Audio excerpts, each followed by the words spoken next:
the regularly scheduled board meeting of USD 464 for Monday, September 12th. At this time, if you could join me in the Pledge of Allegiance.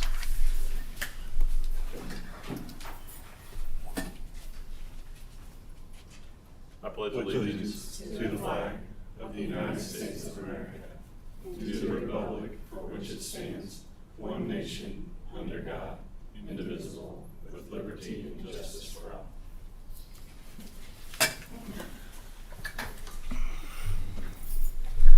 All right, and since this is only like the second time we've used this room, I think last time you kind of got to pull in your mic or lean in, so then when they record it and people listening live can actually hear us. So just an FYI kind of for the rest of the board members and anyone participating, if you get up to speak.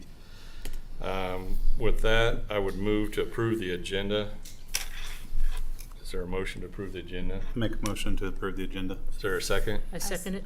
Been moved and seconded. All in favor, please raise your right hand. All right, motion carried. All right, with that, we'll move into our 2022-2023 revenue neutral hearing, item 2.1 on the agenda. Since it's a hearing and not part of the regular meeting, if there's anyone in the audience that wishes to speak, they have time to speak on the revenue neutral resolution. Kind of as our typical public comment, you'll have like 3 minutes. Ask if you're with multiple people, if you can consolidate as much as possible. But is there any public comment on the revenue neutral resolution?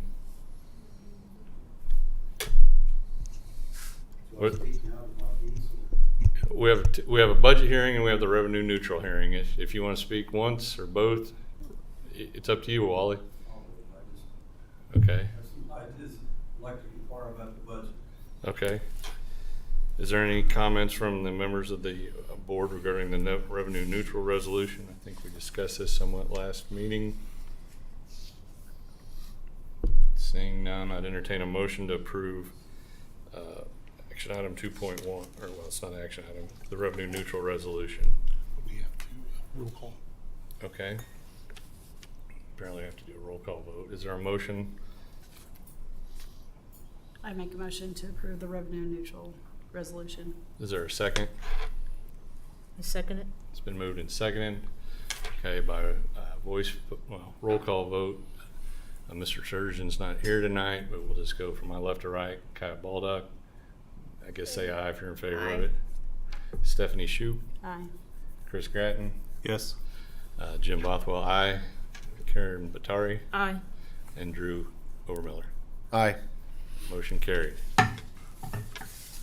Next, we'll move into the item 3.1, the budget hearing. And as I mentioned, if there's anyone in the audience that would like to speak, Mr. Bronner, I believe you'd.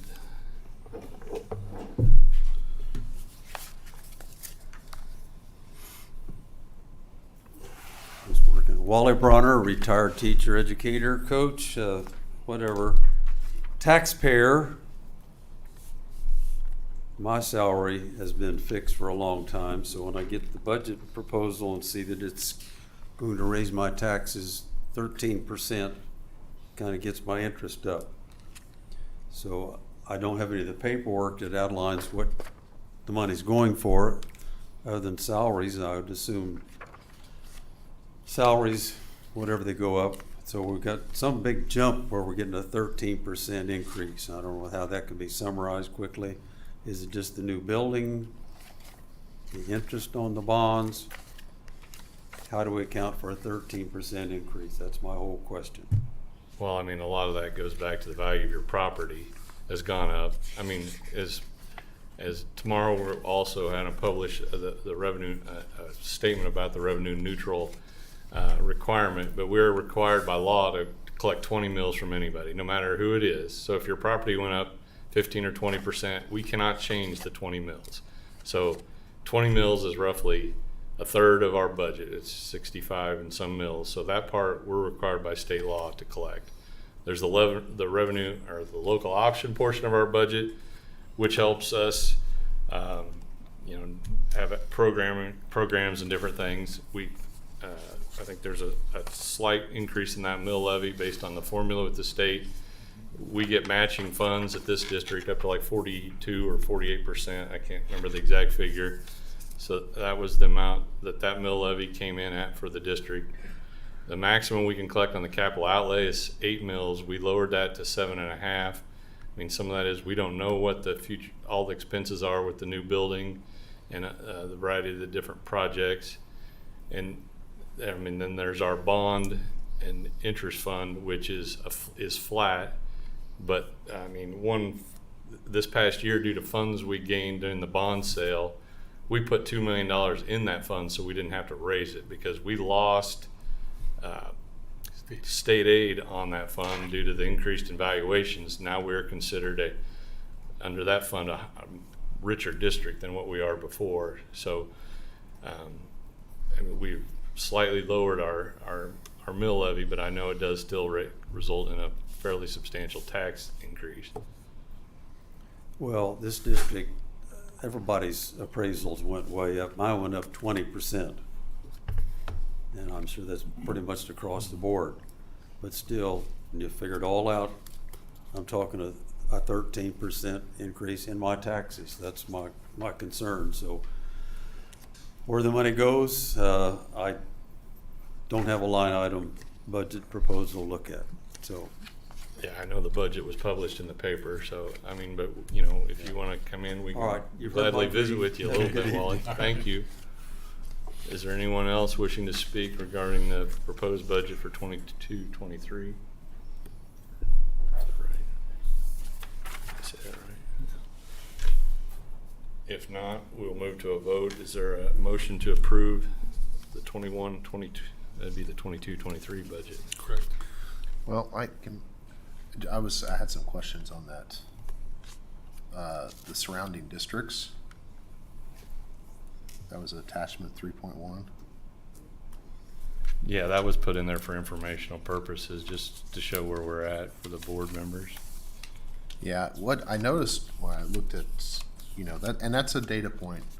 I just worry that that data point is used, because if you go to any other websites for those other districts, whenever they're always using everybody else's number to justify the increase, and so the trend's up over time, because once somebody increases it to the higher range, then other people use it as justification to increase theirs. What was interesting was the difference between last year and this year with a lot of those districts, because we're holding for our mill levy steady, at a 62.390 to 62.383.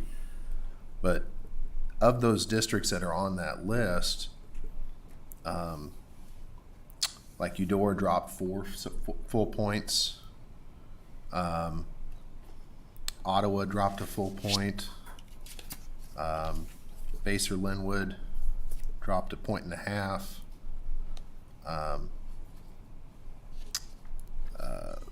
Leavenworth dropped over 3.2 points. Third one up, Bonner Springs dropped 5 full points. And Lewisburg dropped a full point. So where we're using that, I also want to use that as a data point, because that's where they are now, but that's also, they're seeing a lot of the same inflationary issues that we are, and also the tax increases, yet they're being able to drive that mill levy down considerably more than what we have proposed. Yeah, I mean, I think without knowing, their valuations and the amount their valuation increased, the amount of their head count change and everything else, I mean, I think you're comparing those numbers is a little bit, year-over-year change is a little bit challenging, but I mean, the main point of this was to show, if you take out our debt service, we're pretty much right there in the range with everyone else, but I mean, I think we've continued to evaluate our situation, but we did have an enrollment decline trend. I mean, hopefully that reverses, and then we're also losing state aid next year on terms of the additional funding that we've been using for salary increases the last few years. So Yeah, and I think that I would assume that this is something that most districts are dealing with as well. I don't know that any of that's unique to us. I mean, it would be hard to tell in the different I don't think enrollments. an enrollment decline is happening for quite a few of those districts. Like Baser is not having an enrollment decline. I don't think Spring Hill or Eudora are. No. Piper is not. So some of those that fall within that same grouping are probably not having a decline in enrollment. Yeah, and I don't know that we're going to see a decline either. No. I mean, we have, based on the formula. We're- It's we're this less year, than we we should were turn the corner, 3 which should years be a ago. positive. Mm-hmm. Are there any other questions, comments about the budget presentation? If not, I'd entertain a motion to approve the 22-23 budget. Make a motion to approve the 22-23 budget. Is there a second? A second. It's been moved and seconded. Do we have to do a roll call vote again? No. Okay. And then I do need to, I guess, state that this budget was presented based on the needs assessment from the building that were provided, evaluated by the board, and used them along with the state assessment review and the budget development process. So it's been moved and seconded. All in favor, please raise your right hand. All opposed? Motion carried.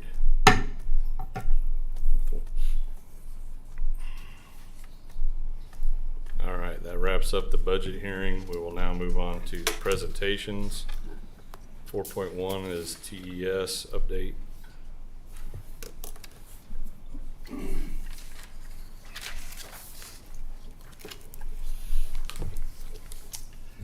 Good evening. I'm Mr. Mann. I'm the elementary principal, and these are my two assistants, Calesta Blazo and Chris Henry. Just a little background of where we got to this point, and it'll be a pretty quick presentation. But we started last spring. We interviewed all certified staff and talked about goals and needs, and out of that, we came down to a group of about 7 or 8 items that were identified. And then in May, we brought those to our building leadership team to talk about and identified 5. And then over the course of a summer in a meeting, we established our 3 building goals. A couple things in the building that we are doing new is that we do have a full enclosed preschool program with 3 enclosed classrooms. We do have a waiting list. It's going really well. And we're just off to a really fabulous start. So, but these goals were created with collaboration from our staff and our building leadership team. So. The first goal is to improve the teaching of reading and spelling at TES and create an understanding of the science of reading and structured literacy, which is a Kansas initiative for a more comprehensive way of teaching reading. All administrators, pre-K through 3rd grade teachers, title teachers, and special education teachers will complete their literary essentials for teachers of reading and spelling, which is referred to as the LETTERS training, by the end of May 2023. We just finished our second go-around of our administrative training. It's been really good. We're providing a good support system for our team, but it is an intensive program, and it'll take up a majority of our professional development this year for the teachers that were listed there. In addition, our 4th and 5th grade will be getting some training on our science of reading in the October PD. So we're in the right direction. The staff is already excited about some of the things they'll be able to apply in the classroom instructionally.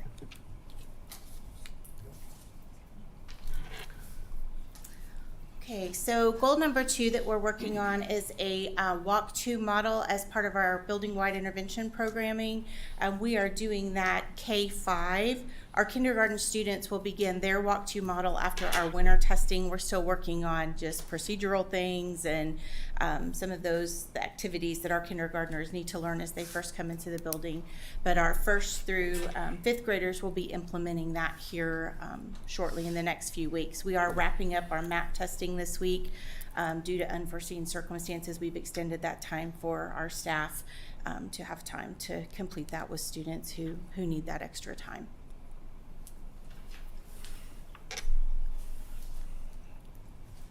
Hey, good evening. I'm Chris Henry, one of the assistant principals. I've got goal 3 on a regular basis through the building leadership team, which is also known as the BLT. Improve all communication at TS, including email, text, and in-person meetings in an effort to improve clarity of building and individual expectations that directly affect student success. And just talk about the building leadership team. We meet once a month with an open agenda that all that are part of that.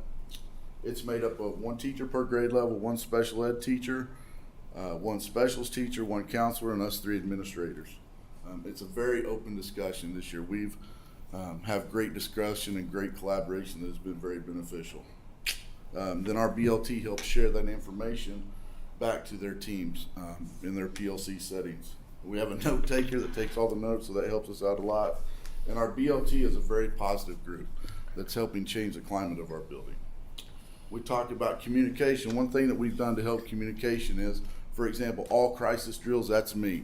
So anything emailed out to teachers about crisis is me. So if a teacher has a question about that, they can email that question to me, and then therefore they're getting the same message and the same answer, not through 3 of us. If it's about MAP testing or state testing, that goes through Mrs. Blazo. All other communication goes through Mr. Mann. Now there's various parts of that, like the cafeteria on the 3rd, 4th, and 5th, that's me. The K2, that's Mrs. Blazo. Carlo, Mrs. Blazo, and Mr. Mann. So we're breaking that down just so people understand and who they can directly ask their questions to. Like, sent out a deal, we're getting ready to use the Crisis Go app again. We started our crisis drills, they've done very good. We sent out communication through Becky.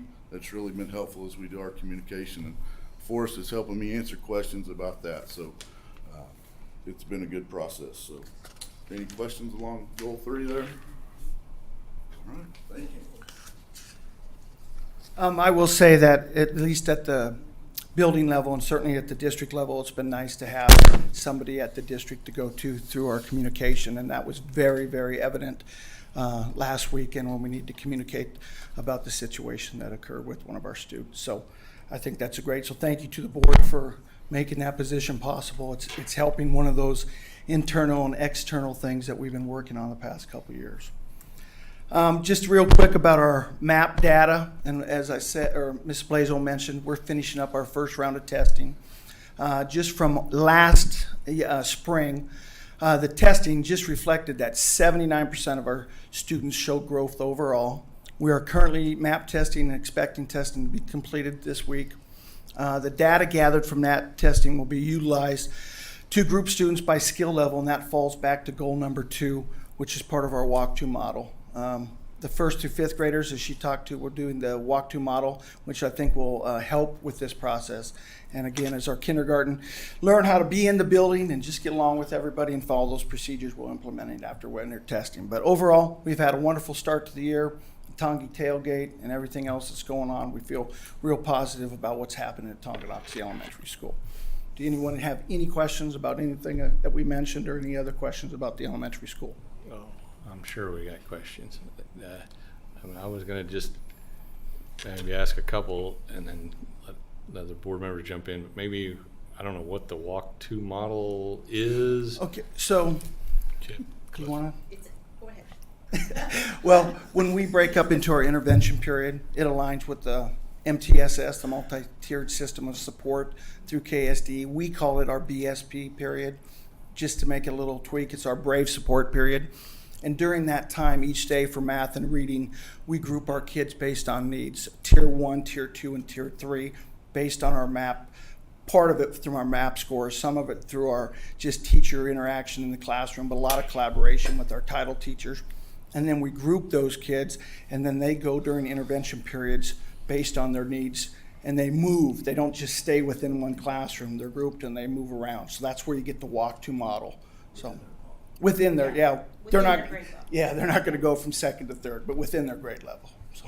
And we use our MAP results to determine that information. So we look at what their skill levels are, where their deficits are, or where they're exceeding, and then we place them based on those things.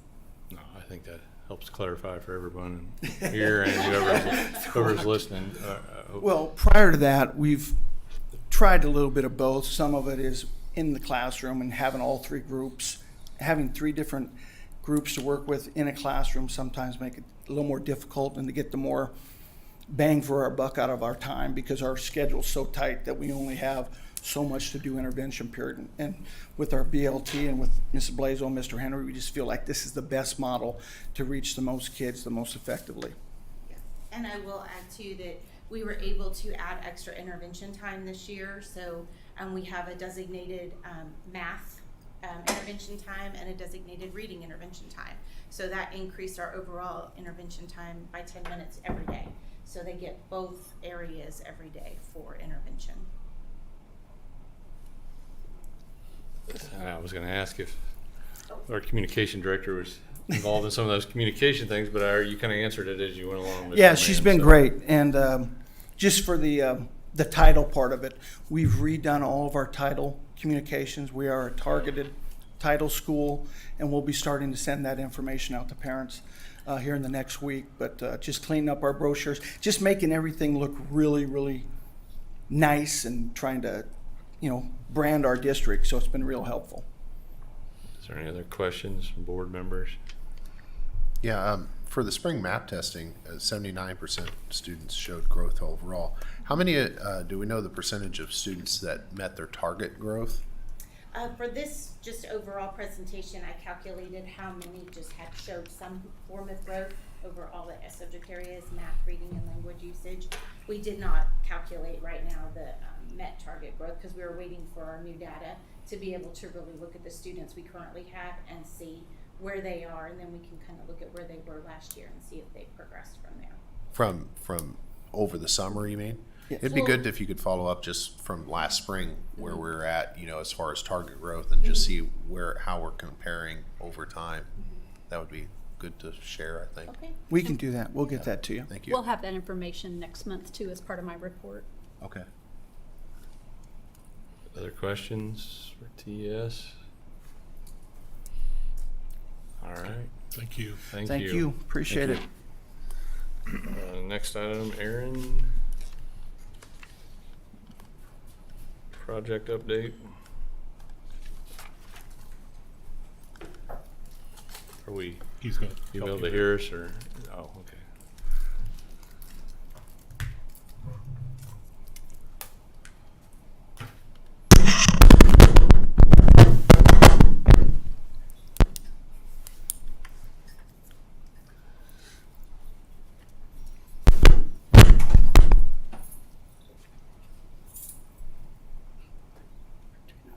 Try not to move the microphone. So we get there we go. Okay. All right, good evening. Go through update on the high school bond project. So we'll get started with budget forecast update, bond fund summary, total bond funds holding steady and in good shape, district contingency detail. Not a whole lot of change from the previous month. Again, still forecasting some district GMP contingency use for some change orders that the pricing is still pending on. Most of that has to do with some last minute things in the West Campus, as well as the change order on the agenda tonight for approval. Soft cost contingency, still holding steady. Don't have anything currently on the docket to use towards that. And then we have the district project contingency, which we talked about last month, actually increased because of the credit back from McCowan Gordon for the unused construction and COVID allowance. And then the facility improvement allowance is still remaining steady there, with some items that we have still to talk about with the overall master planning.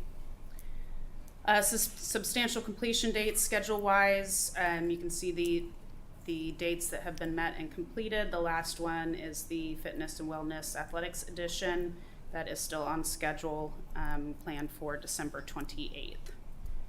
I have the summary of weather days there. There have been a total of 8 weather days in excess of the contract accounted for, but the project still is tracking on schedule. So key deliverables and inspections, some things upcoming here. The topping slab floor flatness test, that's scheduled to be poured, and I wrote this 9/18. now 9:22. So, so working on getting that scheduled. But they will be testing the day that pour happens. Starting test and balance pre-functional testing, that's getting underway with all the rooftop units up and running. The 50% fire marshal inspection was completed last week. And then functional commissioning testing is scheduled to begin on or about November 15th to be wrapped up by the end of December occupancy date. We did have, just since I know we've talked about this before, just as an update, we did have a pre-commissioning meeting with all the team members and talk through the schedule so that we don't have some of the delays we had with wrapping up things at the end of the Learning Center edition. So everybody appears to be on board with their tasks. Some other key milestone dates coming up. We got the topping slab, the ceiling grid, and the low rise, the one-story building on this part of the building on the south, coming up at the end of the month, as well as the start of the gym flooring install.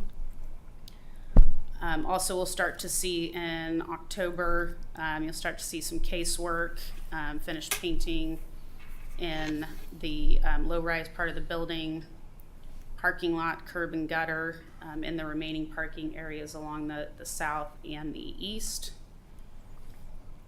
And then bleacher install at the end of October, and then you'll start seeing the asphalt base and the final finishes of polished concrete, gym flooring, finishing and striping towards the end of November, and then it'll be just kind of the final details in FF&E install in the latter part of December. So really getting down to some last details. All right, going through some of the key outstanding risk issues and changes. Just continue to hit, and we follow up every week in the OAC on punch list and warranty items. And McCown Gordon is tracking those and correcting them as they come up. There have been a few kitchen equipment items that have come up over the last few months that are being addressed. We did do a punch list verification here in the West Campus. There's a few of the added last minute adds that are still being wrapped up, but otherwise pretty much done. Athletics and West Campus furniture and miscellaneous FF&E. Continue to get some straggling pieces of furniture here in the West Campus and waiting for some additional items that were ordered. Training room equipment and gym score tables and chairs have, most of those have arrived and are being stored, so they're all ready to be moved in when the space is complete. The final move into the athletics edition, we met internally with all the district staff and high school staff and decided that there's very little physical move that needs to be done. So Fry Wagner has now completed their scope for the physical move. We're not going to use them for that part, so should save some money there with just kind of putting that back on the staff to move some stuff over.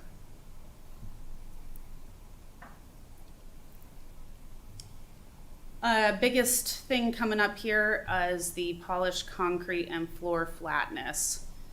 So I sent out a note to all the board members into last week. I think I got forwarded today, so I don't know how much everybody has had to look at it, but in the spirit of continuing to make sure that that's top of mind going into this athletics edition, we've had several additional pre-install meetings that I've attended with McAllen, their trade partners, and DLR, and the special inspection agency that works for the district.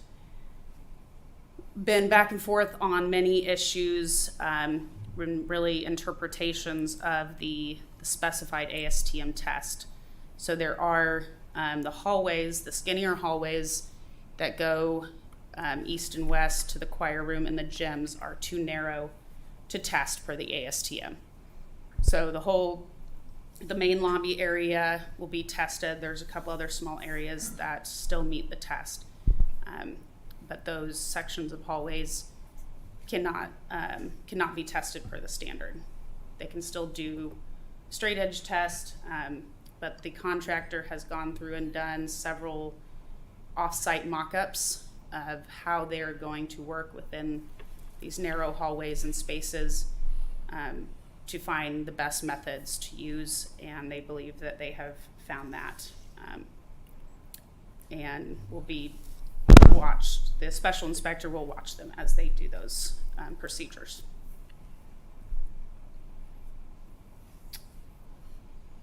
All right, change order 165. So this is on the action items agenda for tonight.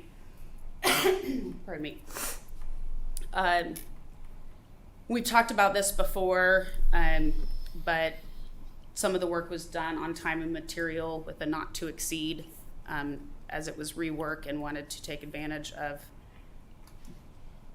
not locking into a price that maybe didn't require as much work. So we finally got all that pricing together and submitted from McCown Gordon. The total price of the change order does exceed the superintendent's approval limit, so it's on the agenda for board approval. I believe you all have a copy of it in the information that was sent out, but total cost is $34,000. Includes some adds and deducts throughout the change order. This was just kind of update you on the history of it. The connection between the new gym roof and the old gym roof was there were some unforeseens with how that connection was made. It was discovered that because the old gym roof drains onto the new gym, it has to take all of the water that runs off from rainwater. That was not calculated in DLR's initial calculations for the stormwater, so they had to add a roof drain and upsize some drainage piping. So the point this was caught, there was a little bit of work that had already been installed and some pipe that was on site. And then there was some additional material for the added drain and piping that had to be added.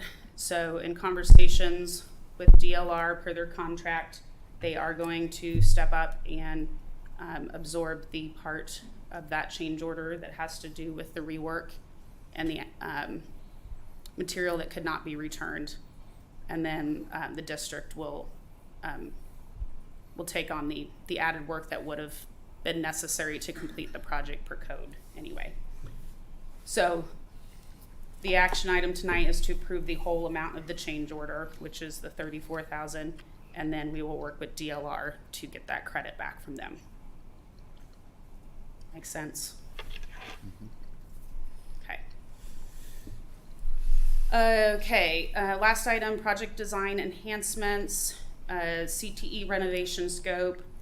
We talked about this last month and kind of decided to wait till we were able to have some other discussions regarding the master plan. But on the action item tonight, again, are the proposed contracts for DLR and SB and Associates to do the design and management of those proposed CTE renovations.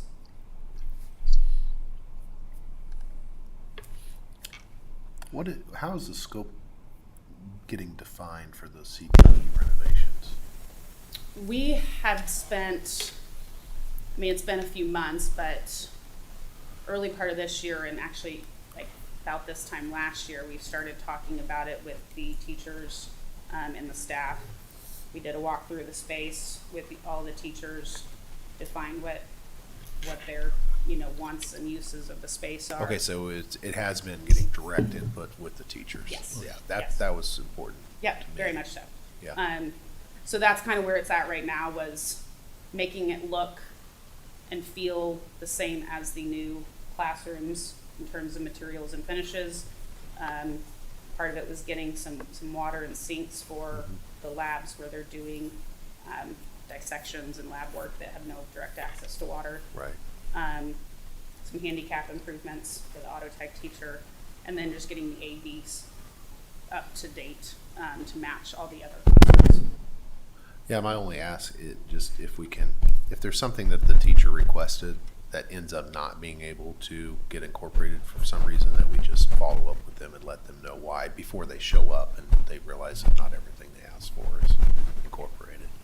So Drew, one of the things I can think of is the welding area.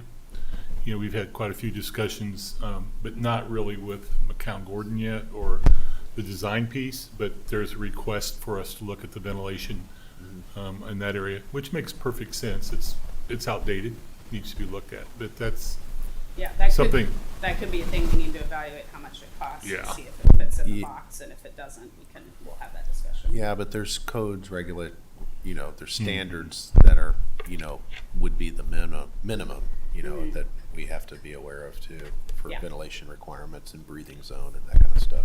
Yeah, But they'll definitely be involved. yeah, no, they've been on the front line of the conversations that have been had so far. Thank you. Anything else? Sorry. That's it, unless you have any other questions. Were you gonna go over your updates? Yeah, I got pictures included in the package. These are from last week, and quick progress out there. Actually, this picture of the exterior north side, the paneling's actually now all the way down that side. So really moving fast on that metal paneling. Inside the gym, you can see the deck has been dry fall painted.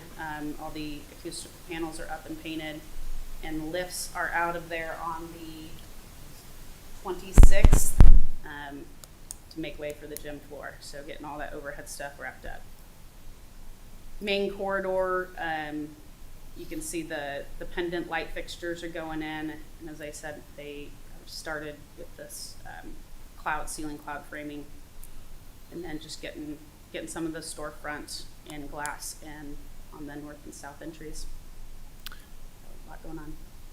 Another question on the CTE. What is the target budget that DLR is designing to from a total installed cost So the perspective? original construction budget, just without the furniture and FF&E, was 350 to 400. But that was a budget that was put together at the latter part of last year. Right, so we've had As- 1 to 1.1% escalation every month since Yeah. then. Well, yeah, Yeah. it varies, right? Uh-huh. So, I mean, luckily we're not putting any steel or rooftop units, hopefully. But yeah, there has been. What things are we going to do to avoid, surprises from a bidding standpoint? Is there going to be some type of a cost review as we go with trade partners or contractors just to get input to make sure that how we're trending for budget? Well, I think that's probably something that should be have input from the board on, because currently the input has been that the board would prefer to have this be a hard bid, out to do the design bid build. So, to your point, in that process, no. The check would be Esky and Associates and watching over the DLR's design and making sure that it's sticking within the scope of work that we had previously budgeted. So then you'd be looking at something like potentially deductive alternates or something like that to bring it in Yeah. as Yeah. options. So yeah, I mean, with the design bid build approach, you run that risk of bidding it and being over budget. Well, you run that risk anyway. You do run that risk anyway. So that's the current approach that we were planning to take based on the board's input. If we went more of the CM at risk realm that we're in right now with the bond project, we could work in some time to do some trade partner input and budgeting along the way. But the the scope and value is much less obviously than Right. the overall bond project, so your risk is a lot lower. Right. 10% miss on this is a lot less than a 10% miss on what we have been doing. Yeah, so.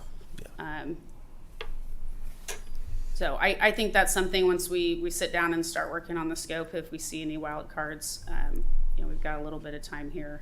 I think the plan, if it's going to be the design bid build method, would be to bid it out in sometime after Christmas, first of the year, to have things ready and ordered for summer. Thank you. I got one question. Yeah. Any concern with the asphalt work that late in November? You wanna take that, Ben? We're supposed to base it out on, 2nd of November, and put all the top on everything directly after that. Should be done by 11/11, I believe is the date. So no concern or alternative plan if temperatures are a problem? Yeah, I think we'll get enough good days in November Okay. before the planes close. Is that what you're asking? Well, there's a number of reasons I'm asking, but yes. Yeah, When do the plants typically close? when it gets too cold. So it's just weather Thanksgiving. dependent. Last year, There's not a date set. It's based on the weather. Or- basically. Yeah, but there's windows of time that we have seen it happen, I would imagine, like early versus late. Are we in that window? Yeah. I think we're comfortably in that window, yeah. we were putting asphalt down last December on a different project. There was- With what kind of specs? I mean, I'm not. I'm just asking the question. Yeah, I can't quote you the exact spec, but it was within temperature tolerances Okay. at the time. There Come on, were Aaron, there were quote some it. dates in December where it was quoted. There were some dates in December where we had, some 55 temperature. degrees surface temperature. Yeah, is what you need. And rising. rising. 55 degrees, yeah. Okay. But Chris, to your point, there are special inspections on the asphalt, and Yeah. we'll be in conversations, and if the temperatures are too cold, they won't lay it. Yeah. Very good. PSI witnesses both the initial surface temperature, the placement, and equal cylinders. Yeah. Those are here during the entire asphalt process. So we'll have some backup and documentation on that. But yeah, I mean, it is tight, Absolutely. so, yeah. Okay, thank you. Thanks, Aaron. All right, thank you, Aaron. Mitch?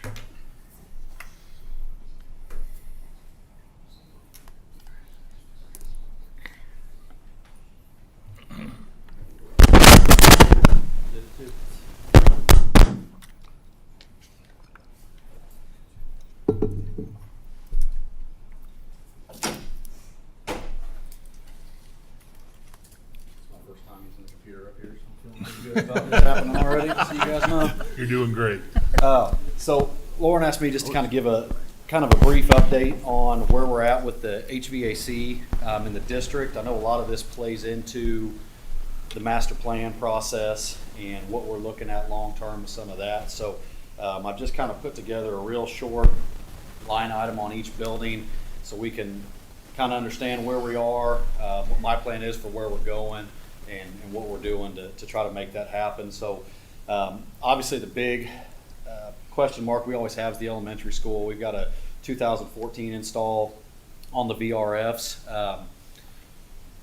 The elementary gets a little bit complicated as Trane has moved on from the Samsung product we have. However, they're installing, when they do VRFs now, they're doing a Mitsubishi brand, which I think we all probably know why they're getting away from the one we have. But they lately have honored some 10-year warranty windows on compressor replacements as far as strictly parts, not necessarily labor, but we do have a couple coming up where we're still able to utilize some warranty on compressor purchases for replacement. For a service agreement on the elementary, we have entered a contracted service agreement with Trane. Includes PM visits. We just got finished with one. We have another one coming up in November, and then one in June. That contract with them expires at the end of August of next year. Train, the agreement we entered through that RFP, what's been a lot last year, I think has really served us well. I'll tell you, there's always something going on over there. It's never 100% right, but we have seen, personally, I've seen much longer windows where we are avoiding major issues. As it sits right now, we've got some condensate pumps and things we're waiting on for Train to deliver, but most of our problems are centralized to particular rooms versus entire pods, entire wings of the building. So there's a couple odds and ends rooms in there that are still waiting on parts, but the building itself is operating pretty well, and it kind of offsets, especially this time of year, any major issue in an individual classroom. As far as the master planning process goes, we've kind of identified, I think, through some of our process, 2032 as a replacement time for when we want to start looking at redoing the elementary and putting a new system on there. It is probably going to have to be going back to another VRF system, just based on the conversations we've had with a couple groups, that to put a different type of system on the building, the infrastructure just doesn't support it. So we would be looking at a new, hopefully better VRF system. And then other options might include just individually replacing the VRFs as we go. There's 8 of them on the building.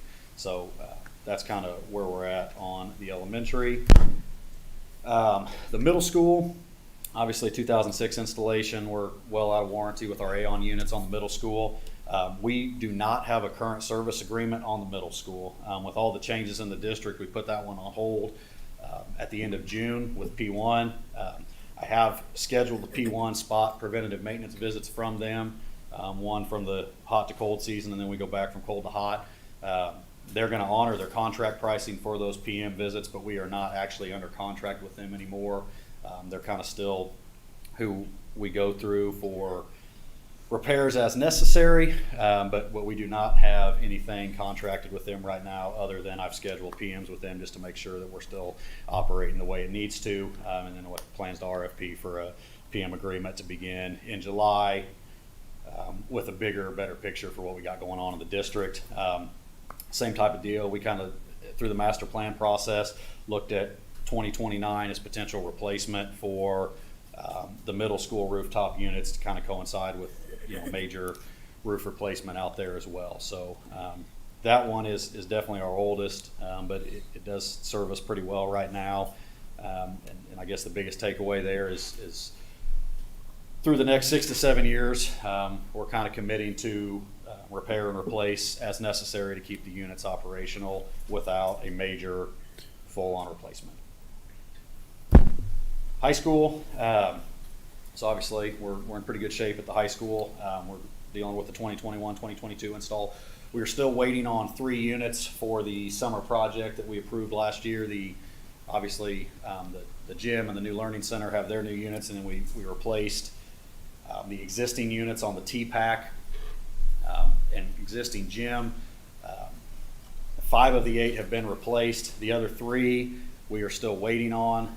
We are targeting the parent-teacher conferences for install. Train has informed me that they should be here towards the end of September, but we kind of need a window where people aren't in the building. So we're really looking at that October 20th, 21st to install those 3 units. The current units that are up there are running and operational. I put on there, the good news is it's the stage, it's the north corridor in front of the TPAC, and then the weight room, so they're not high traffic areas, but they are working and serving us right now. So we should be able to complete that project for this summer, hopefully at the end of October. This is pretty high level on the warranty as far as what we got going on with the high school. The majority of it, the really basic, is it's 1-year parts and labor, 5-year parts. Depending on the piece of equipment, that can vary for 3 to 5 years on some parts.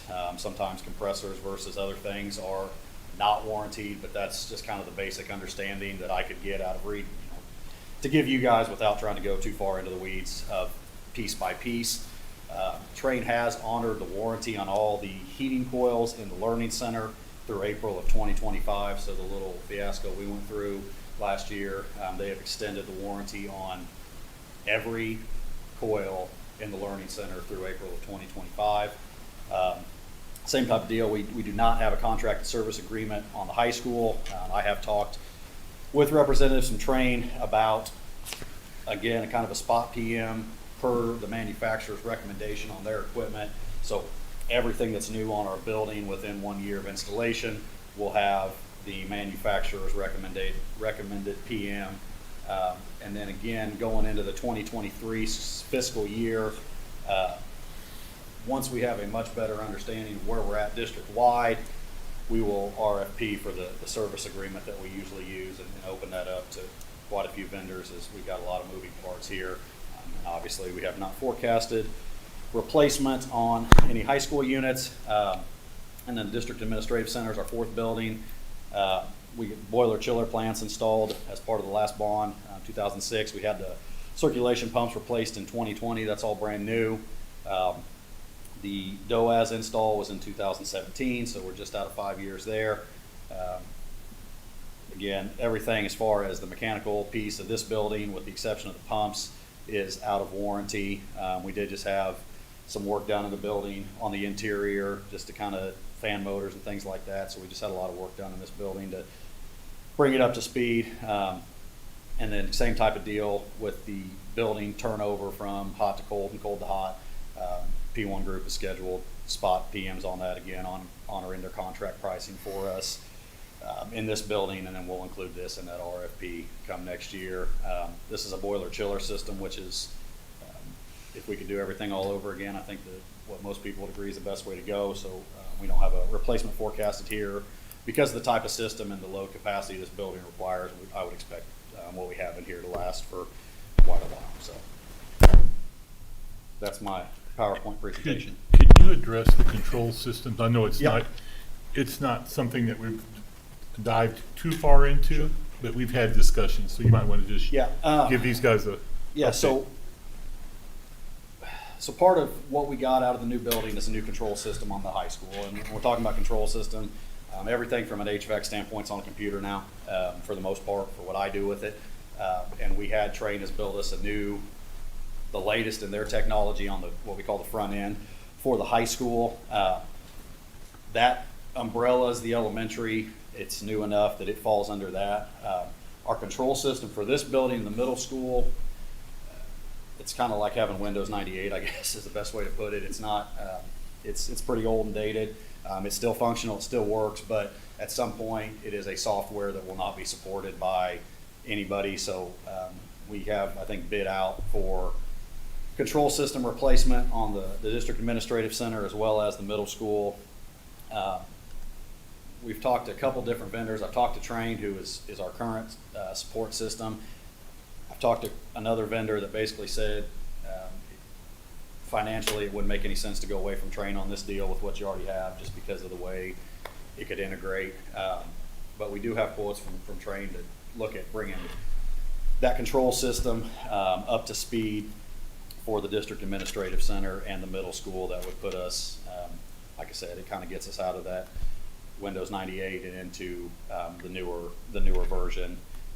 I can control the high school and the elementary school from my phone. I cannot do that on the middle school in this building, is the best way to put it in layman's terms for what the control systems look like. So,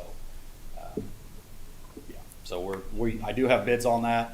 It's something that I think we definitely need to explore and probably do. It's just as far as the planning process of when and how we want to do that. I don't know if Lauren and I have dug into that a whole heck of a lot, but it's definitely something that will need to happen just strictly from a software support standpoint from our vendors. So. Appreciate it. Questions? Questions for Mitch? Why'd you choose green for the? There's like five base. The elementary is green everything. There's like 5 base things that you could do. I thought I was going to do different colors. I couldn't figure out how. You got me now. That's pretty good. No, I think this helps feed in. I mean, we've been working on this master plan. We've got some stuff. We've been working on the capital outlay kind of projection. So this kind of helps feed into all that. So, and like I said, I can support any of that information to you, but that's just kind of an overline where the district's at right now, almost more for me than you guys. Yeah. So, any questions? Thank you, guys. Hang on just a little bit, Yeah. because I want to include you in some of my report. Yep, thank you. Move to item 5 on the agenda, consent agenda. I'd entertain a motion to approve the consent agenda. I move to approve the consent agenda. Is there a second? I second it. It's been moved and seconded. All in favor, please raise your right hand. All right, motion carried. Puts us into 5. Is that yours? What is my thing? Oh, 6 is public forum. Take it there. Any other public comments? All right. If no other comments, we'll move into reports. Lauren? Okay, thank you. On my report, I just have a few things, kind of updates. The Camp Tongawood event is the first week of October, and we signed a lease with them, worked through all that. So Jill has been in more conversation with the host group. So the Girl Fest will go off. They'll be using almost all of our TMS parking. And so that's where they'll be staged, and then the shuttling will go back and forth, of course, down Evans Road the entire day. So it's a one-day large event. So we're looking forward to it. I think it's going to be a good event for the community also. I kind of wanted to update you a little bit on the Keisha classification meeting, and something that a lot of people don't know is that the next step is for the State Board of Education on September 14th to vote to approve the effort. And what I mean by that is this is like step 3 of a 5-step process. And there was a hearing, of course, last month with Keisha. A lot of questions were asked, presentations were made, but now they actually have to vote to approve. If they don't, if the State Board of Education does not support this, it's dead, gone. It won't go on to the state legislature for their debate and their vote. So Does that require just a simple majority? I think it's just a simple majority. It won't be, I'm telling you, it won't be unanimous. Right. We know that. So yes, that's a good point. So that's kind of where we're at. We're hopeful that it'll at least have the opportunity to move on to the state legislatures and let them do their work. Is it, you said 5 steps, so state legislature? The first step was developing. Right. Yeah, the development. Then it went out to a vote that it got on the actual board of directors, that Keisha had to redo it, and they approved it. The executive board, Keisha, approved it. So step 2, step 3 was the schools then voting on it, and we had to have 4 of the 6 schools, class 6A through 1A, have a majority of schools approve it, and that did happen. So only 4 of 6 classifications moved it on to the State Board of Education. So that was the first. The first 3 steps were more Keisha related, local school districts, their step. Okay. So it's been we've been working on this for nearly 2.5 years. Paola and was Jeff Hines at Paola has been truly the driving force behind the narrative. But the Frontier League schools are, of course, the ones that have been the most vocal, easily, because we're the ones that end up playing the Kansas City metro area schools first round or second round. So that's what this is all about. So, all right. So the master plan update. All right. So this is huge. I mean, here it is. If you, I forwarded it to you all today. This is your time to take a look at it before the next step. I talked to Mr. Bothwell just briefly today, and we may be having another work session of some sort. We'll talk about that at some point. But this, for all practical purposes, this is the entire document, and that was generated through this entire effort of the last year and 5 months, whatever it took.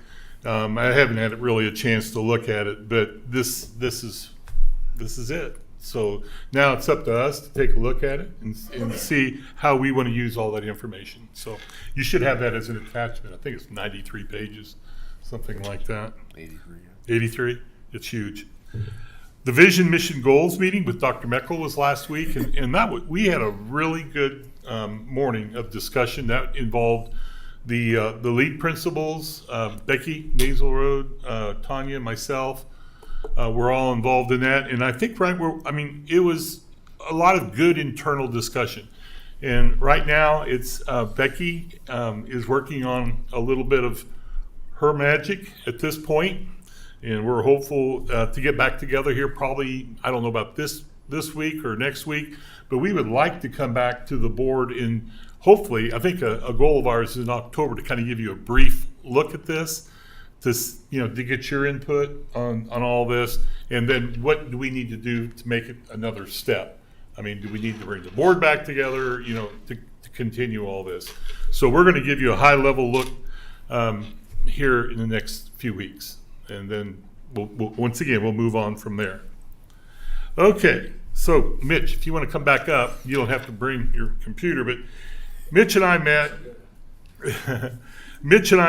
a couple, 3 times to discuss this next big section, and there was a request by, board members for us to analyze our facilities, and that was the HVAC piece, and then also grounds and equipment. And this is very high level at this point. So kind of give you an update. I kind of tried to bullet point if you want to follow along. The mysterious 2022 Ford pickup. I got a VIN number. That's as far as I got. It's been a year, and we still haven't seen it. But we ordered that over a year ago. Yeah, it was in August of last year. They sent me the VIN. It's in production. So. Right. And so the thing I asked Mitch to do is to get a quote for a snow blade and the mount for this particular pickup to help with the snow removal process, hopefully for this winter. That's the plan. The Gator. All right, so here's where we're at on the Gators. And this is kind of a lengthy look at what we think we would like to do. We haven't had any movement on this. What we would like to do is take the present Gator that Mr. Padfield uses, and it's been a good Gator. We would like to transfer that over to the band and for general use. They would use it to haul equipment, pull their little wagon. I mean, they have a little cart that they pull behind it. Presently, they're using a golf cart it's on its last legs, honestly. And so we would transfer that to them for their use. A new Gator would be multiple usages by Mr. Padfield and by the facilities and grounds department. So it would be shared by both. We would like for it to be able to use on sidewalks for snow removal. Mr. Padfield won't be using it, from that little winter stretch time period. So it wouldn't be dedicated to just athletic training. It would be multiple use by the entire district. We would like to have something similar to what we presently have. Mitch uses it a lot for spraying. It gets its use.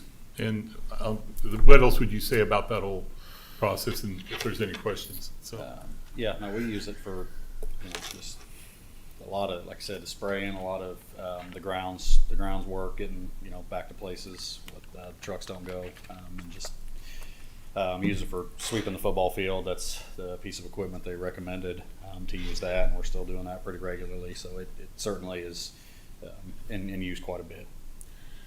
One time we had at least 3 Gators in the school district, and we've gotten rid of the old ones.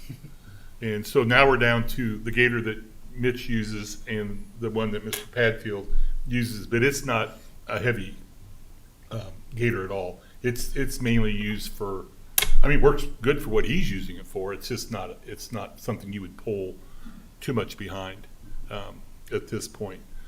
I have a question. Yeah, go ahead. So, tell me if I'm wrong. Yeah. This is just my impression. So the band, I've seen them even when they go through parades. They sometimes use that golf cart. Like if they have a player that, or performer that Right. needs to be on there or whatever. So, I mean, you'll laugh at me, but I think that having a green gator and Oh. or like, it seems like a golf cart is a more appropriate vehicle for that. The golf But- cart's also green. Not all of them. It's kind of The bluish golf green. cart, the golf cart we have is green. Oh, well, the golf cart I have is white. My golf cart. You can buy, It's not I'm a, just saying, it is like, not a John Deere green. It's more of a Hunter green, but it is green. okay, well, If we could anyway, get a red I guess, vehicle. what? A red You want me to vehicle. wrap it? Yeah, Mahindra, no, yes, I'm Mahindra. just saying, okay, so okay, follow with me. So then, also, I thought that Mr. Padfield doesn't he leave equipment on the Gator or no? During the season, he would. Right, But but, during the winter time, when we might use it for a snow blade, it wouldn't stay on. so you only need a Gator for the winter or you need Gators like throughout the year? Right now, I only need one for the winter. I mean, it would be beneficial in the winter. The one we have serves, serves what we have now just fine. So my whole thought process is only just to ask questions about it because I thought Padfield left equipment on his Gator. So also when you're talking about spraying and then you're talking about putting athletes on the back of a Gator. We wouldn't use the new one for spraying at all. So there's a potential, I guess, probably for overlap in what we're proposing in the spring. Because obviously he uses it for fall sports, does not need it for winter sports if they're indoor, and then uses it for track, baseball, softball, and in the spring. And I mean, he has almost like a pack out in the back. It's something that comes out pretty easy. So I mean, I always really, really hope there's no snow after March 1st, which is about the time he would take over it. But I mean, that potential certainly exists, but I think it'd just be an unload and reload sort of thing from his standpoint. But The one thing that Mr. Padfield has asked us about repeatedly is he drives that the smaller Gator out to the fairgrounds daily. It's slow. I mean, we know it's got a top speed of around 20. And he complains about the fact that he feels it's a little dangerous. He just can't. He worries about traffic coming from behind him, and I get it. And if we were to do something like this, that would totally be taken out of the equation. And those things will go 35, twice the speed of the one he has, easily. So anyway, that's just a small piece. That's not the main factor for what I'm looking at. But so it's just a thought. I mean, we thought we could, upgrade and get multiple use out of the new Gator, and still try to address the band and the athletic trainer. Was what we were looking at. I was just thinking if the old Gator is not the perfect use for the use you're going to use it for, why wouldn't you just sell that and buy Possibly. a golf cart? Like if that golf cart works better for the band, why don't you sell the old Gator and buy a golf cart for around the equivalent cost instead of trying to utilize something for them that doesn't really fit their need? It's a thought. And that was my thought Yeah, process. no. And Appreciate a white it. one, please. Just kidding. bright red. And then the next one, and Mitch has just talked about this on the lawnmower. This is something that in the spring, what were you thinking? Yeah. Go ahead and mention that. Yeah, we'll just expand the mowing fleet. We've got a 72-inch diesel that I think is over 15 years old. That's about on its last leg. And so just hopefully with the idea of expanding my staff a little bit and having just another option from a mower standpoint in case one breaks down, and continuing to try to push how well we can do the grounds piece of this with some staffing issues and things like that too. So. And then moving on, we have a couple of vehicles that are just about done. The old silver van that his department uses. I don't think I'd take it out of town, and I'm not trying to be funny. It's just on its last legs. We'd like to liquidate that, and we do have a red 1-ton truck that I haven't heard an update on, but we need to get that up and running with a new diesel engine, and I think we can make that work. We just need to make some contacts with the people that own it. So is that about right where we're at? Yeah. So it's not a bad, it's a Chevy red 110 truck that we think we can put some toolboxes on and the spreader, the salt spreader, and use it that way. So that's kind of where we're at there. And the Auto Tech class would hopefully install the new diesel engine. Jill has asked that I look into purchasing a storage shed out there by the diesel pump. The one out there, I didn't put my eyes on it, but the roof is shot on it. It's a little white one with kind of reddish trim. And they use their DEF in there. That's where they store all their equipment in there, and it's leaking water in there. And we need to do something small, but she asked about a building to go out there, and I don't know if it'll be one of those wooden ones or a metal one. Have you looked into it at all? So I'll have Mitch work with Jill on that. That's what I was kind of thinking on that one.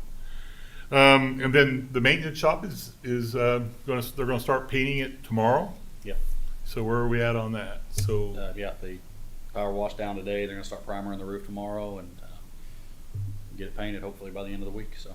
what color did you pick? Green. John Deere green. It's very similar to what the back of the school is, whatever the color of the CT building, that metal paneling is. Trying to get everything to blend in. match.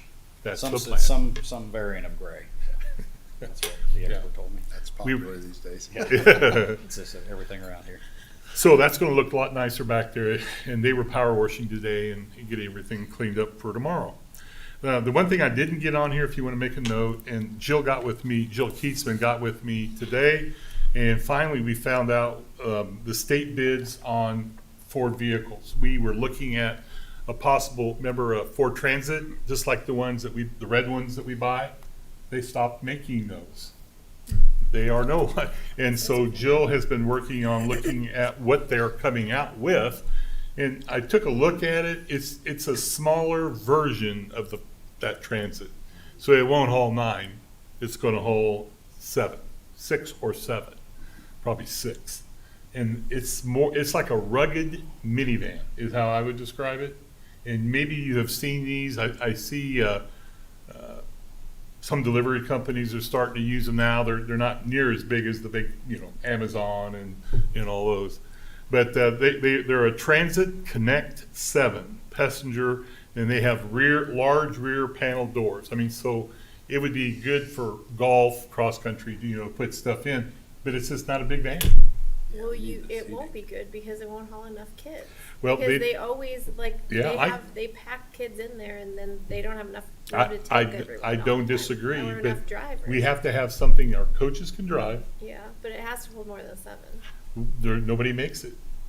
Well, not nobody. There has Ford Transit was the only last one that made those. You have to go upgrade to a bus then. You'd have to go to a can't bus. Can't you get a 15-passenger van? No. Mm-mm. Why? No, They anything. don't make 15-passenger No, vans? anything over 9 passengers or 10 passengers, you have to have a bus license, CDL. They make those big vans. You have to be. They do? Yeah, it's state law. And if anything is yellow, they definitely have to have a CDL. So a lot of people are trying to find what I call those shuttle buses. You see them out there. They're impossible to find. I call them, they're like little motel shuttle buses to airport buses. They're just not out there. So another option would be for more coaches to drive something like this and a van, so you get so many kids in a red van and then so many kids in a smaller van. We're kind of short on options. Does that make sense? No. Where did I lose you? You I'll could get back to require you. some to get a CDL if they have to Yeah. drive. It would be the Yeah. next step would be ask It doesn't make It's- sense. ask to that me. they get a CDL to drive a larger vehicle. Drivers would have to get a CDL. Pay for it. Right. the We would school pay have for to- it. We would. But coaches, and we have had these discussions about coaches. Other districts driving. have done that, where I the know. coaches are required to have a CDL to drive a large Right. vehicle. Right. It's just part of the. So you're process. saying only if you're buying a new, like if you find a used van? Like, I mean, you can find used vehicles that, no? It's hard. You just can't find them, and there's just nothing on lots. I'm sure, I'm not even, I mean, I would if I could. I would think that somebody's still I don't know. Well, Ford made everything we have is Ford. Chevy doesn't make them, I know that, and they're going to more of a, like Dodge, they went to more of that Amazon type cargo van. They don't, nobody puts seats in them, you know, for passengers. Kylie's good at shopping. She'll find something. You go ahead and find I'm this one. on it. And my family's in the car business, so You'll get you'll back look to for you. a golf cart. I and got it. Okay, all right. I'm gonna be White. shopping all day tomorrow. All right. But anyway, this is what they're resorting to. It's truly a minivan, and it's not what we want. So anyway, Well, I mean, so we've already approved something, but we can't get what we approved. So we didn't. We were going to get a Ford Transit. Can't get it. We still have the pickup coming, and we still have 2 buses, regular 77 passenger buses. So you'll come back with this Yeah. request. I mean, I guess I just, No, nothing's been approved on this. This is just, we're just short, we're short on vehicles. And sped, a lot of it's sped. Picking up, we're running kids a lot of different directions. I would just say if we, I mean, we haven't approved it yet, but if we go this route, we're gonna have to kind of analyze if it works, or we have to do one of these options to I would force it. love to find one of those 15 passenger buses and let Mitch drive it, like the baseball. You can CDL. After we lose sometimes, you may not. All right. Well, I mean, I mean, I don't know if I made this in the cause of you for making this presentation, I guess, but I mean, I know we've been looking at the master plan, we've been looking at capital outlay, so, I mean, and then I guess you keep like some kind of organized replacement plan for the mowers and the vehicles. I mean, I know the buses, I know Jill comes in and we've got a rotation, we're pretty much doing one a year and doing things, but I mean, the rest of our big equipment, Yeah, I mean, I think we bought so much new Yeah, I know 3 we- years ago, so it's kind of, I think I'm looking more expand as far as new things we might need versus starting the replacement schedule. Whether that be, you know, double axle trailer is a big one on my list right now. And I think it, kind of going back to the mower piece of it, it's just expanding what we have a little bit, and then honestly, right now, we don't have the capability. If we replace anything, it's something we bought brand new within the last 3 years. So, you know, I think we're still in expansion mode a little bit as far as some of this stuff and equipment that we might need district-wide, because everything we have right now is, I couldn't even put a timeline on replacing it because there's nothing wrong with it, so. yeah, I mean, I think we have to, the best we can, like, we're Sure. kind of doing a full rolling 10-year projection, and maybe it's 15 years we need a new tractor. And that's. Then it's like, or a date, that way as this plan moves forward, we can like go, okay, we don't need it in this year's plan, but in the future, so that And we're trying to not get where we were before Sure, by letting right. everything Bunch of old pile stuff. up, and then, I mean, Yeah. I mean, I think that again, it's over 10 years out, and as far as the big stuff goes, I mean, the mowers obviously aren't that, but I think your mowers are probably on a 5 to 7 year, so it'd be getting, I mean, we're coming up on that here in 2.5 years. So I guess it's just kind of how we want to attack that. yeah, I think just to ask is making sure that from the departments to Becky, all that flows, and it's kind of on a Sure. schedule of some Sure. kind, so we can project the best we can. Good. Yeah, a lot of good discussions. Mitch and I meet weekly and we go over all these things, so appreciate it. Got one last thing, I just need to put us on our radar, open house for the new construction. And I was talking to McCown Gordon, maybe Aaron a little bit, and DLR Group. They are suggesting the first week or weekend of February. So not to do it right away, but just kind of wanted to see what the board thought and if we needed to put a committee together maybe to kind of plan this, how big we want this, what it's all going to entail, all those things.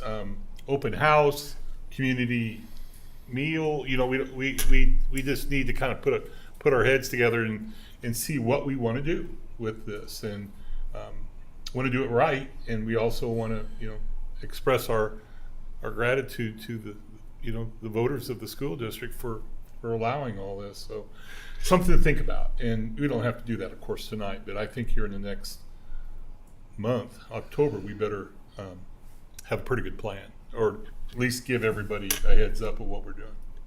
So, You talked to Laura. Okay, you're, all right. all right. I'm thinking. I mean, that date sounds pretty, I a mean, you're staff probably gonna have a council. couple dates because you Yeah. get a snowstorm, no matter when you schedule it Yeah. the first The, time. the request was early February, so I'd be glad to work with you on it. All right. Thank you, guys. All right, move on. Any other questions for Lauren or anything? If not, Tanya? All right. Well, you all got my email on Friday, Tanya's topics. I'll be sending those out twice a month, and that will give me a little more opportunity to let you know what's going on in the world of curriculum and instruction and assessments and professional development, committee work. So that was the first edition, and it was just a very small piece of what will be coming out. Hopefully you'll get to know a lot better the real nuts and bolts of what's going on academic-wise in the district. So be ready for that.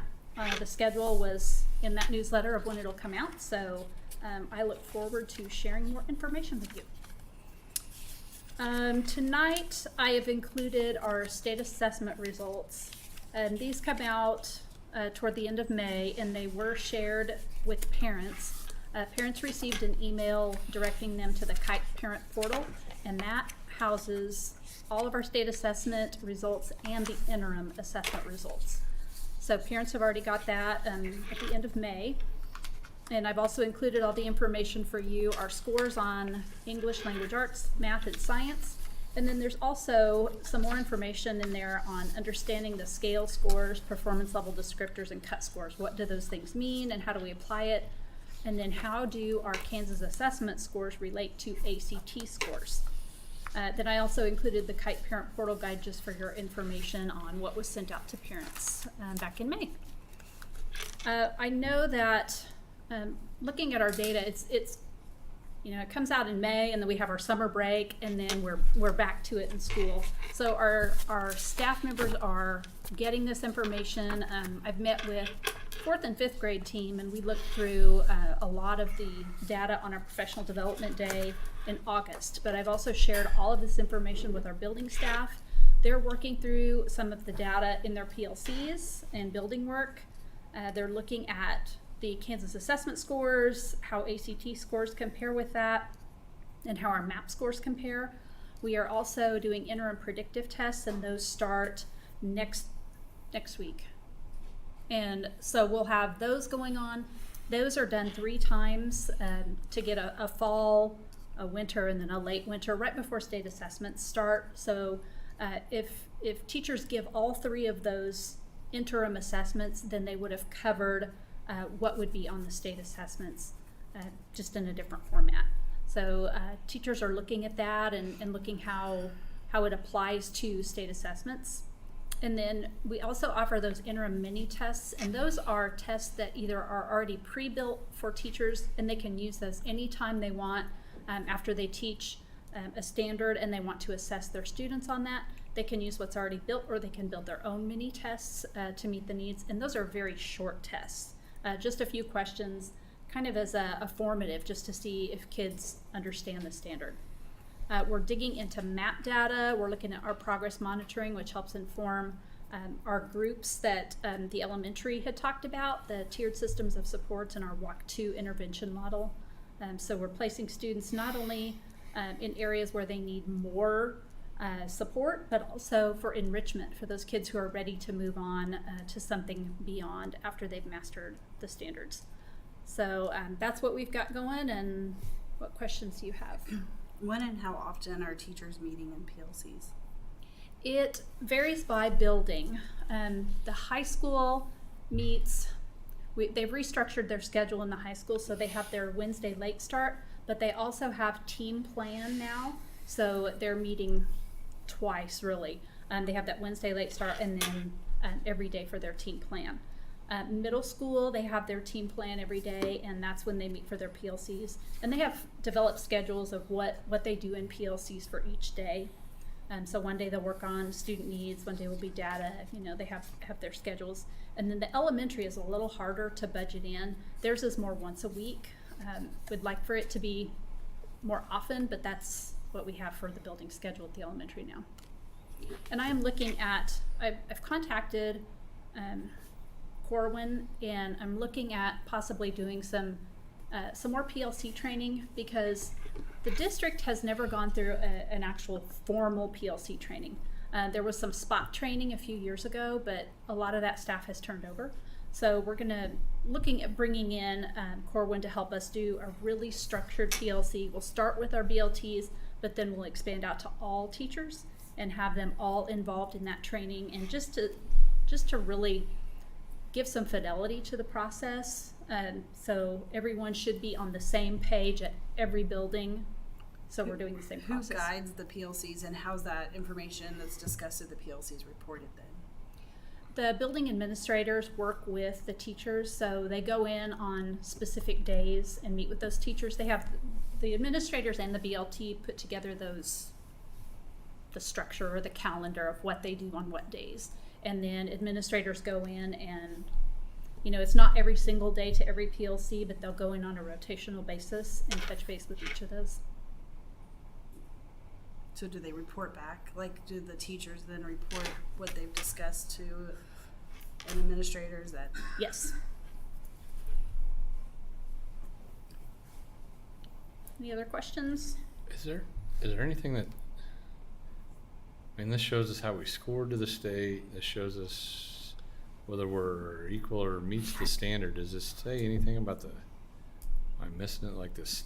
Where's the state as a whole to the standard? Because it's the blue line.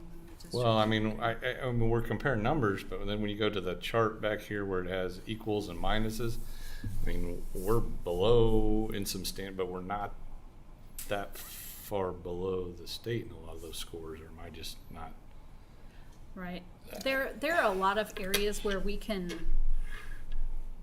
make improvements, and the letters training at the elementary right now it's a really impressive training. If you've gone through letters training prior, it has been upgraded immensely.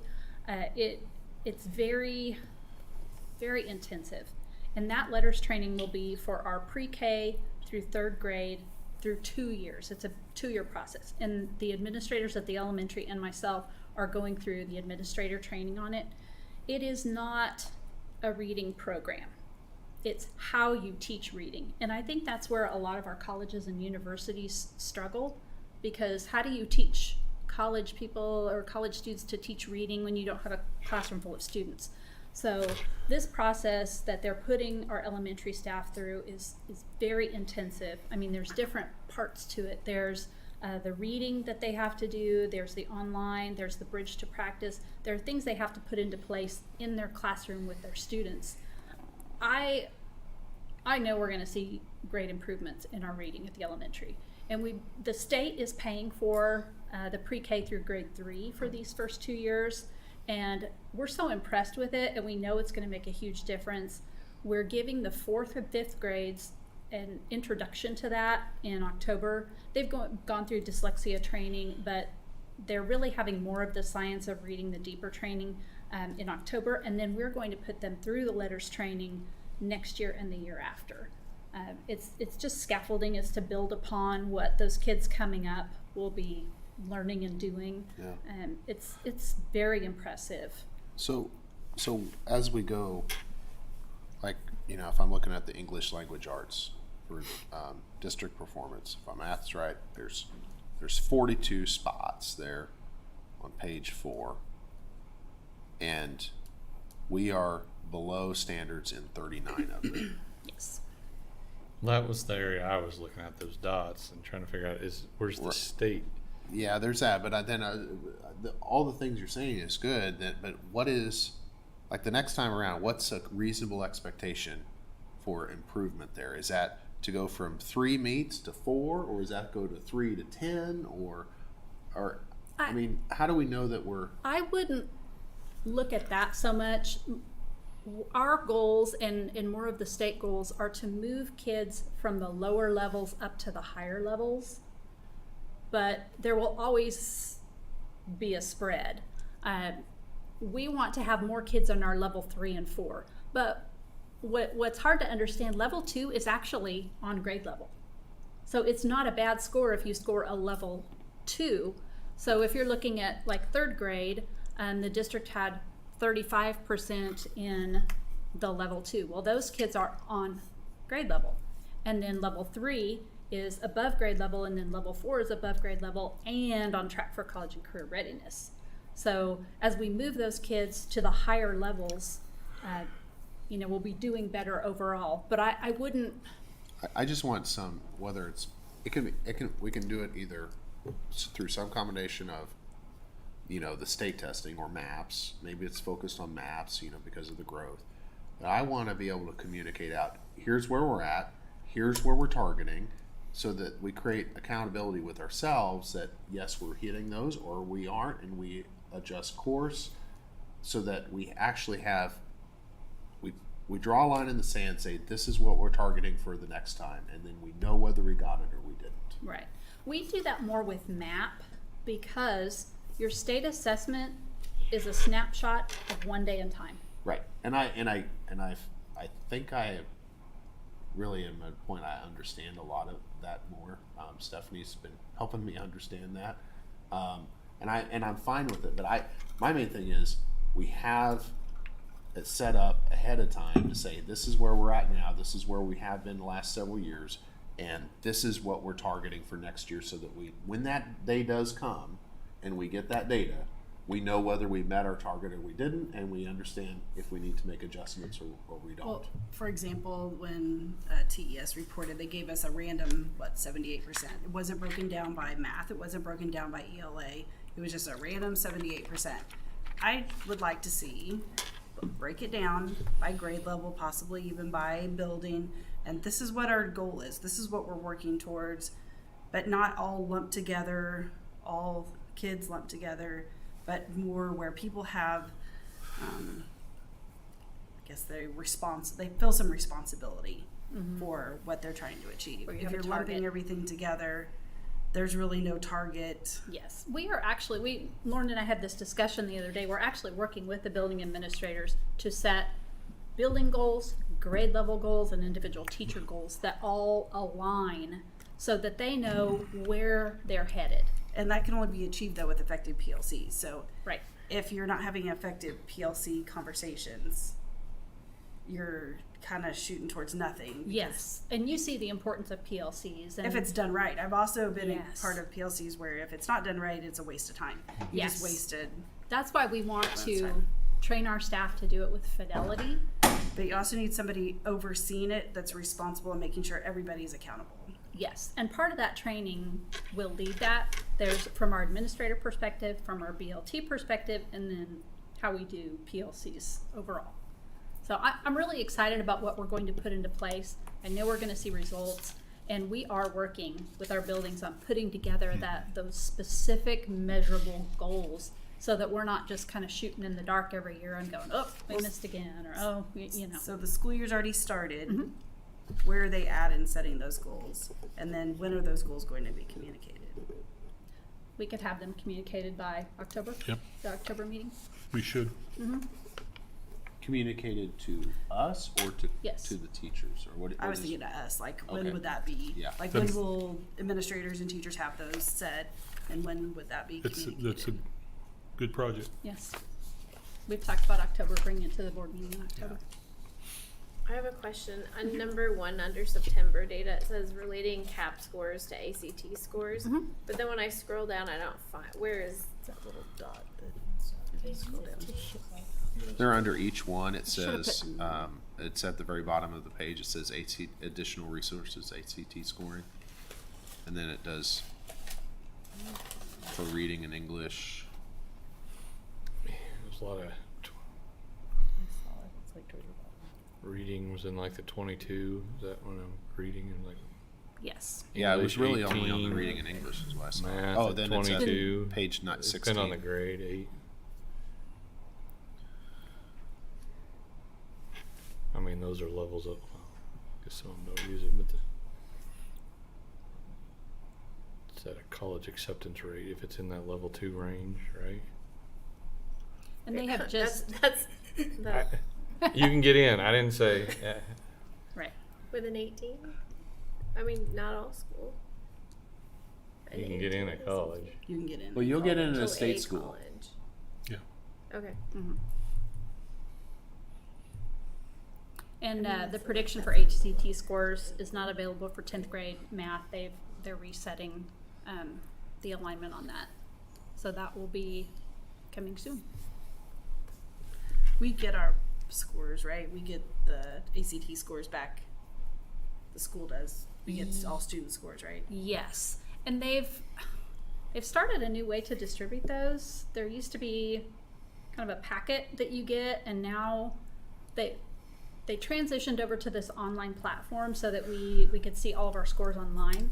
But for a while there, we could only see the students that took the ACT here as opposed to elsewhere. So there's kind of a disconnection in how we get those scores, and I don't know if ACT has figured that out yet, because thus far I have only been able to see when the kids take it here. Because when they're doing it with the CAP, they're just taking a wild guess at where your students are probably going to fall within that. These aren't the actual ACT college scores connected to this, right?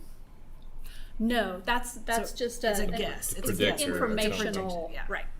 So do we ever evaluate our actual ACT scores? Do those come back and departments sit down and evaluate it? So the science department sits down and, oh look, we're missing, because way I understand it, it's pretty detailed as to where there are gaps. Or the English department sits down and says, oh, look at these gaps here. We need to make sure you're filling it or you're filling it. Yes, our high school has looked at those, but there's the connection with CAP and ACT, but sometimes it doesn't all align with our standards. So and some kids don't even take the ACT. So there's a lot of discussion on, where do you put all. Well, especially for those college, like those honors classes. I mean, that's where I'm Yes. thinking where that should be the category that's really focused on those ACT scores. Yes, and we've actually started in our high school. We're starting with the science map this year, so that they can use that to compare the state assessments map and then ACT and align all of that as well. Because I think sometimes our scores may be worse because we have gaps. Not that all of it is low or lower. There are gaps that have been missed, maybe going through the grade levels. And once we can acknowledge those and recognize them and start to fill those gaps, then I think you see the all scores do better. But if we're not identifying where those gaps are at, and we just keep doing the same thing year after year, Yes. then we're not going to make progress. Yes, and we've sat down with Greenbush a couple weeks ago and talked through that whole process of analyzing our standards, and if we're truly looking at our standards and looking at what's assessed, and if we're teaching what we're supposed to be teaching, there shouldn't be the gaps. We can't be teaching to a textbook. We have to be teaching our standards. So if that means I'm teaching a different chapter here and I'm pulling this resource from there, then that's what we have to do. And I can honestly, I'm sorry, the discussion that day was the best I had heard from my building leadership in all the years I've been here.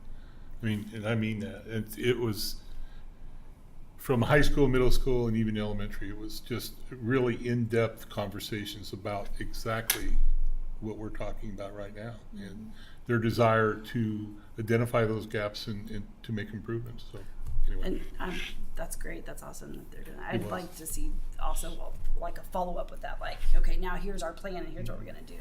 Not just have a discussion about it, but No, it was go it was forward good. with it. And we'll be doing that in October at our PD, and then also beyond throughout this year and next year.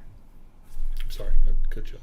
Oh, I was just gonna say, as it relates to the ACTs, just my own personal experience with two of my kids that have taken the ACT. I would think, as a school district, if your goal is to have a higher average ACT score overall, then speaking to those kids prior to taking the ACT and after they've taken the ACT would be helpful, because, for example, I have a child that took the ACT and their score, the subject that they are absolutely the highest in, they didn't score the highest in.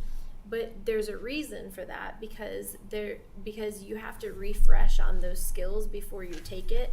And if you go into the ACT and you're not refreshed on those because you took them 4 or 3 years ago or whatever, then you're not going to score as high in that subject, right?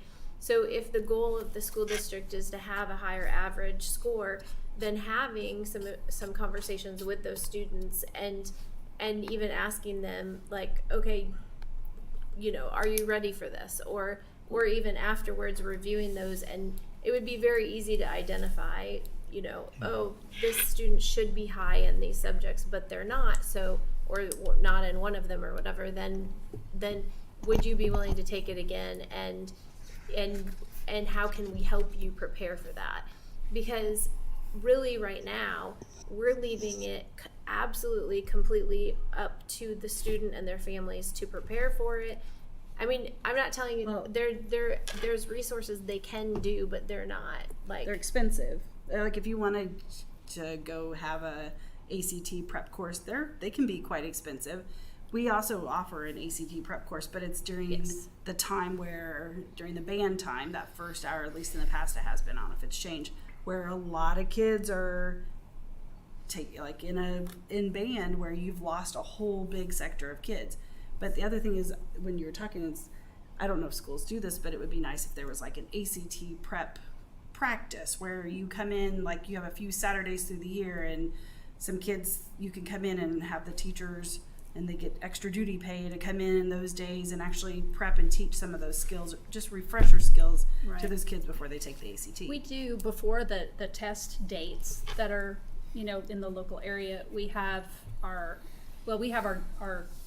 course that you can take, and it varies on what period it's offered. In the past, it's always been at a real inconvenient time for a lot of kids. But we do also offer prep sessions before those test dates. So we have a science teacher who schedules a couple of sessions where kids come and they practice through it, they review skills, and I mean, it's advertised in to the kids. Yeah, the announcements. We have a math teacher that does the same thing with our math, and then we have an English teacher who reviews, and they offer different sessions so kids can come, and there are different times too. Sometimes they're right after school, sometimes it's an evening. We've offered Saturdays before. I don't know that we did this last year though. Well, I'd encourage you to communicate that to the parents too. So kids, like my kids always complain they never ever heard an announcement because they were in band and they couldn't hear it during band. And so they never ever heard one announcement. They also always had to go on to the printed version, which meant they wouldn't do it. We were always looking at the printed version and then asking them about it. So communicating that maybe to the families so they can kind of remind their student that that's coming up would be really good, I think. I guess one of my points was just that I don't know if it's always just a curriculum based, like broad curriculum based fail. I think sometimes it's a preparation fail.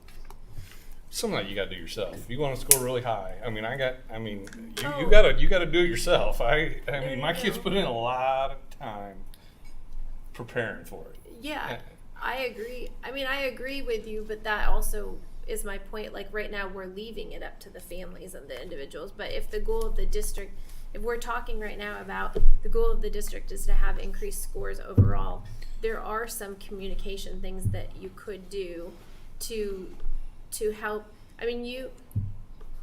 You had communication. I'm guessing that you had communications with your students saying, hey, this is something that you should probably be looking at, right? But not all parents are doing that with their kids. So if your goal is to overall, if the whole goal well, you can't do everything. It's no different than the athletes or anything. If you want to exceed at a high level, you have to put your time in, and you have to do it. It's no different with academics or the athletics. You have to. We can't spoon feed everybody everything.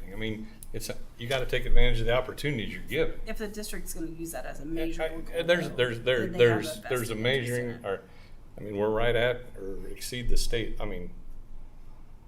You're going to see somewhat measured progress, but if you want to be really high, and you have to do a lot of extra time that, I mean, you're talking Saturdays and things. I mean, we already had people complaining about our budget.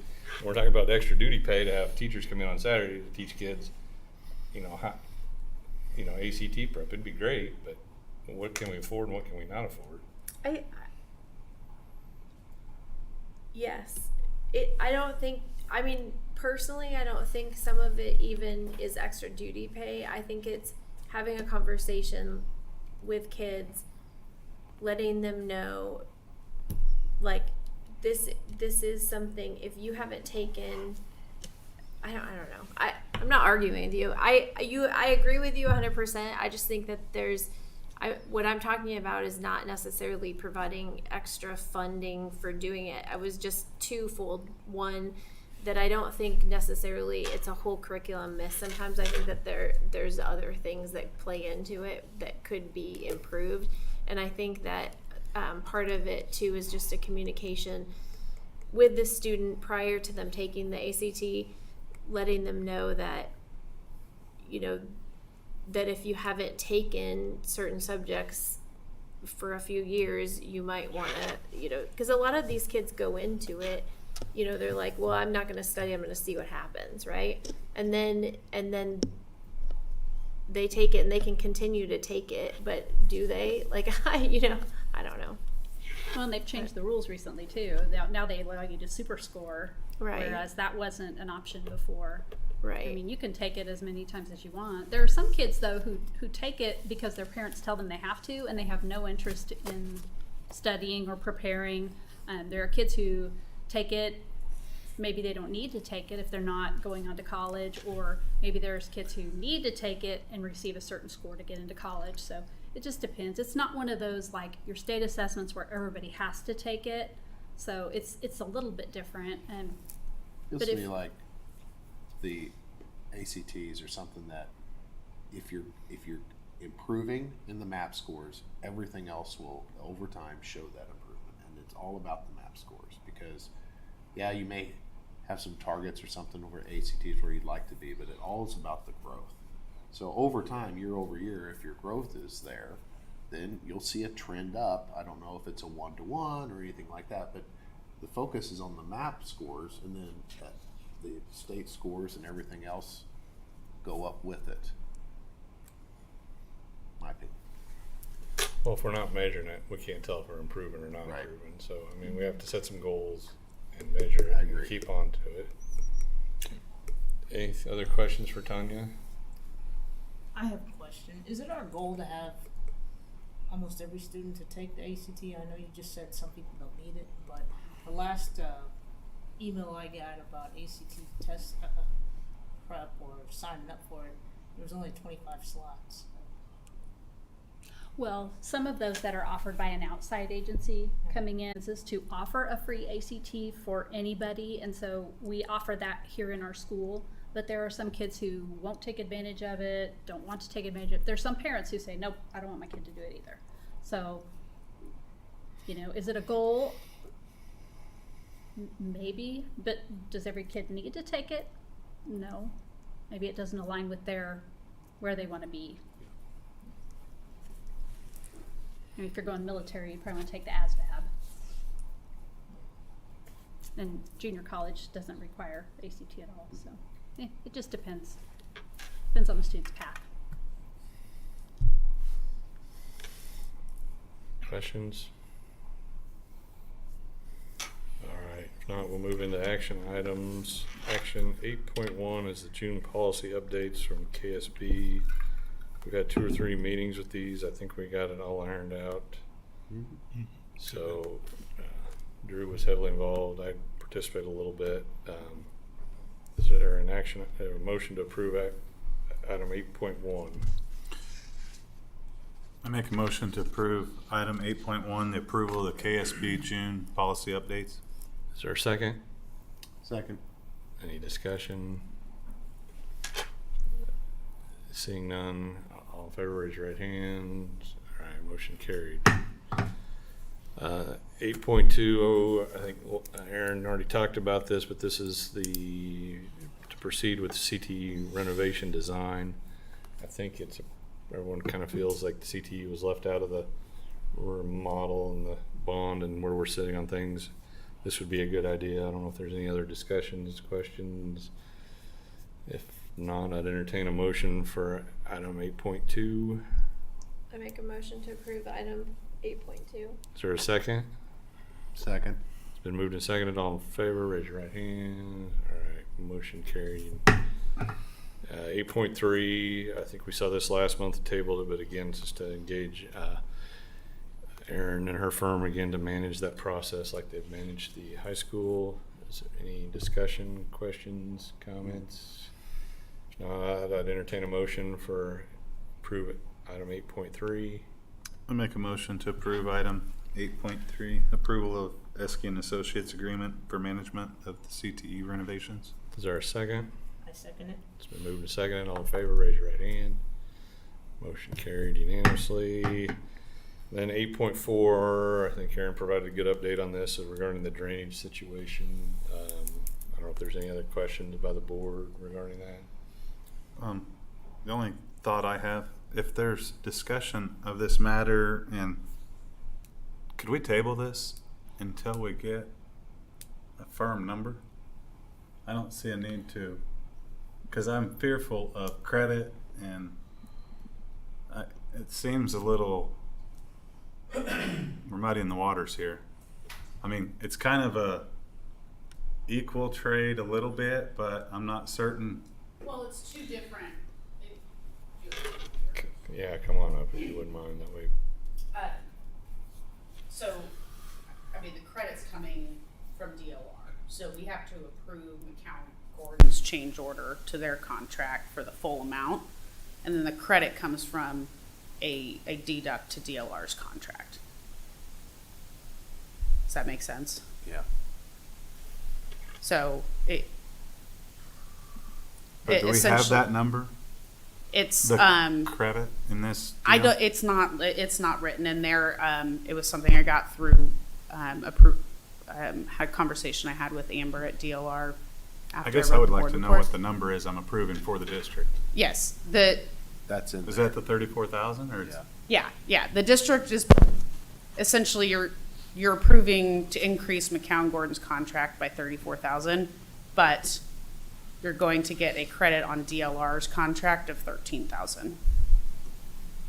And isn't that is not anywhere in there. That is just Oh. an agreement with DLR based on the terms of their contract. Yeah, that's what Chris was missing, so. Yeah, Yeah, this is just to make everything square with work This that's is- already been done. yes, yeah. And then I have, in an email from Amber that she has agreed that DLR will abide the terms of their contract to cover that portion of, that as a design issue. Okay. Thank you. Makes Thanks sense? for clarifying that. Is there a motion to approve action item 8.4? I move that we approve action item 8.4. Is there a second? I second it. It's been moved and seconded. All in favor, raise your right hand. Motion carried unanimously. All right. We do need to go into executive session for a couple short items. Do you guys need a break? That would probably be good. All right. All right. And let me. Sorry, I didn't plot this out in advance, but it's okay. Is that all unlocked? What do we just restrooms? 10 minutes. I would move that we adjourn to executive session for 10 minutes to discuss non-elected personnel matters. Invite Lauren in. Is there a second? A second. All in favor, raise your right hand, and we'll start that. We'll take a 5-minute recess. Well, let's just say 8 o'clock. We'll start. Restrooms are down in the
call the meeting back to session from executive session. I don't believe there's any action out of executive session.